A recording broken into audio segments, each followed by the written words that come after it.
அண்ணாமலையார் கோவில் ஆன்மீக வரலாறு மற்றும் அதிசயங்கள். பஞ்சபூத தலம். சிவபெருமான் ஐம்பூதங்களில் ஒன்றாக விளங்கும் அக்னி வடிவில் இங்கு அருள் புரிகிறார்.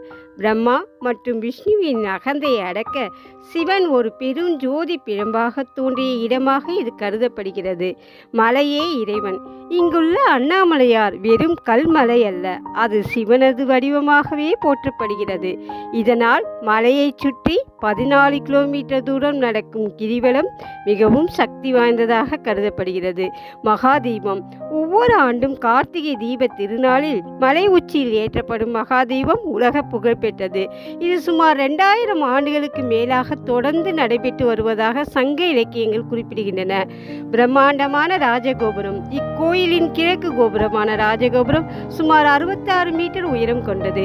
இது உலகின் மிக உயரமான கோபுரங்களில் ஒன்றாக கருதப்படுகிறது.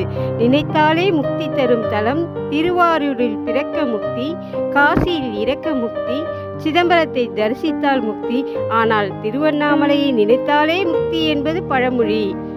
சித்தர்களின் உறைவிடம்.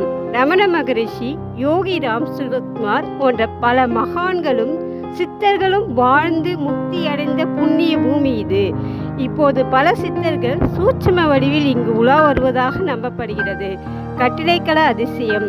25 ஏக்கர் பரப்பளவில் அமைந்துள்ள இக்கோயிலின் 1000 கால் மண்டபம் மற்றும் பல நுணுக்கமான சிற்ப வேலைப்பாடுகள் உள்ளன.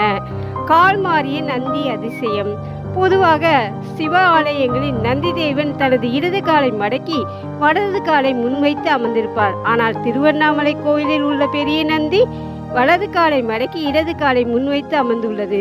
இது முகலாய மன்னர் கோயிலை சிதைக்க முயன்ற போது அண்ணாமலையார் தன் பக்தர் மூலமாக நிகழ்த்திய அதிசயம் என்று கூறப்படுகிறது. அர்த்தநாதீஸ்வரர் தத்துவம். பார்வதி தேவி விளையாட்டாக சிவனின் கண்களை மூடியதால் உலகம் இருளில் மூழ்கியது. அந்த பாவத்தை போக்க பார்வதி தேவி திருவண்ணாமலையில் தவம் இருந்து கார்த்திகை தீப திருநாளில் சிவனின் இடபாகத்தை பெற்று அர்த்தநாதீஸ்வரராக காட்சியளித்தார். இடுக்கி பிள்ளையார். கிரிவல பாதையில் உள்ள ஒரு குறுகிய வழியில் இருக்கும் பிள்ளையார் கோயில் உள்ளது. இதில் நுழைந்து வெளியே வந்தால் கர்ம வினைகள் நீங்கும் மற்றும் மறுபிறவி கிடையாது என்பது பக்தர்களின் அசைக்க முடியாத நம்பிக்கை. வல்லாள மகாராஜாவின் மகன். வல்லாள மகாராஜாவிற்கு குழந்தைகள் இல்லை. அண்ணாமலையாரே அவருக்கு மகனாக பிறந்து அவர் இறந்தபோது மகனாக இருந்து இறுதி சடங்குகளை செய்ததாக தல வரலாறு கூறுகிறது. இதன் நினைவாக இன்று மாசி மகத்தன்று மன்னருக்கு அண்ணாமலையார் தர்ப்பணம் செய்யும் நிகழ்வு நடைபெறுகிறது.